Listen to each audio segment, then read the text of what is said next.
السلام علیکم۔ یہ ہے اردو ایکشن ٹیلز۔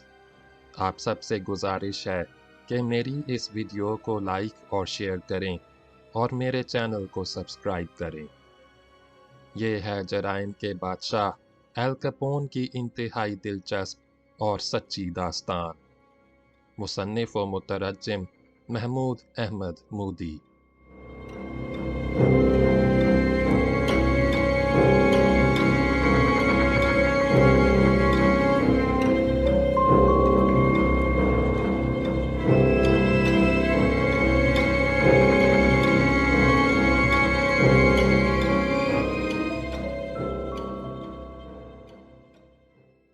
باب نمبر 19 کا پہلا حصہ۔ ایل کیپون جیل میں تھا، مگر باہر اس کے اور اس کے خاص ساتھیوں کے ٹیکس کے معاملات کے بارے میں چھان بین جاری تھی۔ ٹیکس کا محکمہ خاموشی سے ان کے پیچھے لگا ہوا تھا، اور اس ضمن میں اسے دوسرے محکموں کا تعاون بھی حاصل تھا۔ ٹیکس کے محکمے کے ذریعے ایل کیپون کو زیادہ عرصے کے لیے قابو میں کرنے کی تدبیر در حقیقت حکومت نے ہی سوچی تھی، لیکن ویسے بھی امریکہ میں ٹیکس چوری ابتدا ہی سے ایک سنگین جرم رہا ہے۔ اس الزام میں وہاں بڑے سے بڑے اور خطرناک ترین آدمی پر بھی ہاتھ ڈالا جا سکتا ہے۔ چنانچہ حکومت نے بھی یہی پتہ کھیلنے کا فیصلہ کیا تھا، اور اس کوشش میں بہرحال محکمے کو ٹیکس کی مد میں بہت بڑی بڑی رقوم بھی حاصل ہونے کی توقع تھی، جس سے ظاہر ہے ملکی خزانے میں اضافہ ہوتا اور معیشت کو سہارا ملتا۔ محکمہ خاموشی سے اپنا کام کرتا رہا، اور آخر اس نے ایل کیپون کے دو اہم ترین ساتھیوں پر ہاتھ ڈال دیا، جن کی خدمات سے محرومی کا متحمل ہونا ایل کیپون کے لیے بہت ہی مشکل تھا۔ اس کے یہ دو ساتھی گوزک اور نٹی تھے۔ گوزک اس کے مالی اور کاروباری امور کا نگران تھا، جبکہ نٹی انتظامی معاملات کو دیکھتا تھا۔ انتظامی معاملات میں ایسے مسائل بھی شامل تھے جنہیں حل کرنے کے لیے طاقت کی ضرورت پڑتی تھی۔ اپنے گروہ کے لوگوں کو سیدھا رکھنے کے لیے دوسرے گروہوں کے لوگوں کو ان کی کسی غلط حرکت کا مزہ چکھانے یا کسی بات کا انتقام لینے کے لیے نٹی ہی آگے آتا تھا۔ یہ دونوں ہی آدمی ایل کیپون کے گروہ کے نہایت اہم ستون تھے۔ جان ٹوریو کی طرح نٹی بھی ایک ایسا آدمی تھا جو دیکھنے میں جسیم یا خوفناک نہیں تھا۔ اس کے باوجود اگر وہ نظر بھر کر کسی کی طرف دیکھتا تھا تو اس کے جسم میں سرد سی لہر دوڑ جاتی تھی۔ وہ اپنے مختصر وجود کے ساتھ بھی نہ جانے کیوں بے پناہ خطرناک دکھائی دیتا تھا۔ اس نے ایک حجام کی حیثیت سے عملی زندگی شروع کی تھی، پھر ایل کیپون کے گروہ میں شامل ہونے کے بعد یہ پیشہ چھوڑ دیا تھا۔ جس وقت وہ حجام تھا، اس وقت بھی سائیڈ بزنس کے طور پر چوری کا مال خریدتا اور بیچتا رہتا تھا۔ ایل کیپون کے گروہ میں آنے کے بعد اس نے بڑی تیزی سے ترقی کی اور اس کا خاص آدمی بن گیا۔ وہ بڑے سلیقے سے بال بناتا تھا اور انہیں جما کر رکھتا تھا۔ سر کے درمیان مانگ نکالتا تھا۔ اس کی آنکھیں بتاتی تھیں کہ وہ ایک خطرناک آدمی تھا۔ ایل کیپون اس پر بہت اعتماد کرتا تھا۔ ایل کیپون کی غیر موجودگی میں گویا وہی قائم مقام باس ہوتا تھا۔ خصوصاً جب سے ایل کیپون مایامی گیا تھا، تمام معاملات میں وہی مختار کل ہو گیا تھا۔ ہر شخص ہر معاملے میں اجازت لینے اسی کے پاس آتا تھا، اور وہ بڑے رعب سے سر ہلاتے ہوئے کہتا تھا، ہاں ٹھیک ہے، تم جاؤ، میں اس معاملے کو دیکھ لوں گا۔ بعض لوگوں کا خیال ہے کہ ایسے موقعوں پر وہ ایل کیپون نظر آنے کی کوشش کرتا تھا، مگر ایل کیپون اور اس کی شخصیت میں زمین آسمان کا فرق تھا۔ ایک بار تو اس نے ایل کیپون کے سامنے بھی اسی کا سا انداز اختیار کرنے کی کوشش کر ڈالی تھی۔ وہ ایل کیپون اور چند دوسرے لوگوں کے ساتھ لفٹ میں اوپر آ رہا تھا کہ ایل کیپون نے کوئی بات کی۔